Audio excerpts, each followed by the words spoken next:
be resting on your fingertips. So everybody get your platform up. C1 is come down and resting on the fingertips, which means their head's going to be here in your palms, right? At that point, you need to separate C1 and the occiput. So pick 2 fingers, it doesn't matter which ones, and take C1 away while you bring the occiput towards you. So I could choose those fingers, I could do it this way, I could do it this way, it doesn't matter. C1's going one direction, the occiput's going in another. You're just separating them out. In the real world, how much of a gap can you put in there? Yeah, slip a piece of paper in. Might it feel like you're putting in an inch's worth of gap? Yes, but in the real world, no. Not if everything's intact, that is. At that point, you come back, you've separated the two. Now you're going to take the occiput and broaden it. So you're going to put your finger pads on the occiput and slide laterally, which means you're going through the suboccipital muscles, but your intent is to widen the bone. So you have these condyles like this, and the facets like this. You've now dropped the condyles back, you've separated the two, and that last step is to broaden the condyles by spreading the bone a little bit. Because it's living, it will spread, so it doesn't suck right back into where it was. Is that making sense?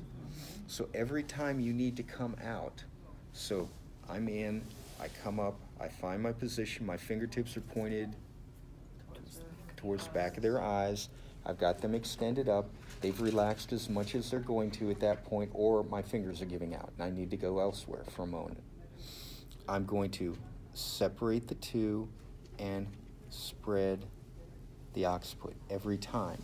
That way, whatever gain I made stays, because the condyles of the occiput have been spread so they don't snick right back where they were. Is that making sense? So everybody get your fake head in front of you, your air head. Your knuckles are by their ear openings, not earlobes, not tops, ear openings. Turn them up. The head's now resting on your thenar eminence. Your fingers are free. Your fingers should be down by their shoulders. I'm going to come back, I'm going to find the occiput with my pads. I'm going to come right up at the bottom of it, which means if I go this way, my fingernails are against the spinous process of C2. For some people, there's a finger width's worth of gap in there. For some people, you start with a sheet of paper's worth of gap because their head's like this, so they've mushed them down together, correct?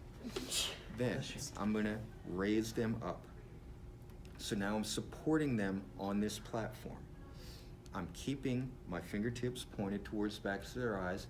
I can bring my knuckles down towards their shoulders, and I can lean in with my elbows, so I'm pulling in all my flexors.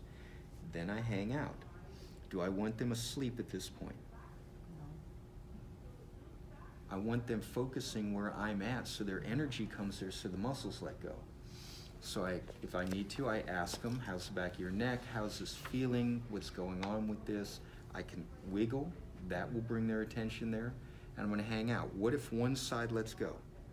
You adjust your body. I have to adjust to make sure they stay level so that their head's not coming down like this. I tire out before they get a full release. What do I do? Not yet. Separate. I separate them, come back together, spread the occiput, go do whatever else I need to do. Then I'll come back in and do this whole thing. If you've done your thoracic outlet release before the first time you go in, you don't have to do that every time.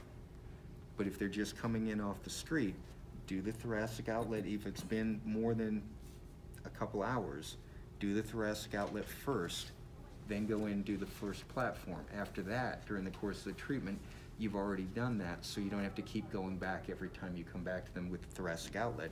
You just keep coming back and doing the platform. Good? What will happen is sooner or later, they will settle down and you will feel the arch of C1 here.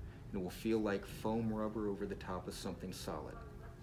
At that point, you wait and the occiput will drop into your palms and you'll feel it settle down in. Once you're there, you complete just like we did before by separating the C1 and the occiput and then spreading the condyles. At this point, when they get up, Or is their head going to be in a different position? Yeah. Have you done a tremendous thing for their headaches? Because now, by moving the occiput back, you've opened up the jugular foramen because you've taken the occiput's pressure off of that hole, because the hole is made by the occiput and the temporal bone. You've opened that back up. Have you relaxed them through the neck and shoulders because you've taken the pressure off the spinal accessory, you've taken off the glossopharyngeal, you've taken off the vagus nerve. So you've helped to open all this up, and you're going to have a lot of positive effects.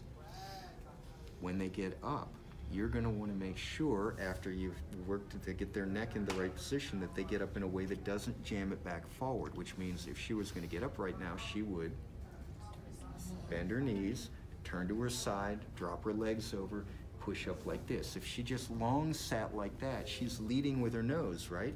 Where's the occiput going to go? Right back where it was. So this is why you really want to instruct your people before they get back up, so you don't watch your hard effort going right back down the drain. Good?